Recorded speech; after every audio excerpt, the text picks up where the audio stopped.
This is Texas, where they call oil black gold. But a new oil boom is on its way. Biologist Glenn Kurtz has seen the future, and it's green. We shouldn't be drilling for oil, we should be growing it. This is the world of biofuels, growing fuel from plants.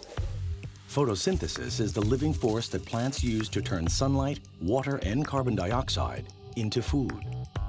Some plants store this food in the form of vegetable oil, which can be converted to biofuels to run combustion engines. The big advantage of using biofuel is that all the CO2 it produces has already been swallowed up by photosynthesis in the growing plants. But some environmentalists say biofuel is an ecological disaster. Biofuel crops, like corn and soya, muscle in on fertile land once used for food. Vast forests, from Indonesia to Brazil, have been cleared to make way. The outcome? Rocketing food prices and possible land shortages. There isn't enough space on the planet to feed the fuel habits of future megacities. If we're going to use conventional crops for an energy source, things like corn, soy, palm oil, here in the States we would have to use over 100% of the available land mass to grow that crop. In simple terms, it's just not possible or practical. So we have to come up with a better idea and a better way of doing it. For 15 years, Kurtz has struggled to create a new kind of biofuel. And the source is on his own front porch. Algae.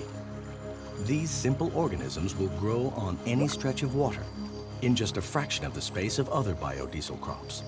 But Kurtz faced an enormous challenge to find an algae that would produce enough oil for his plan.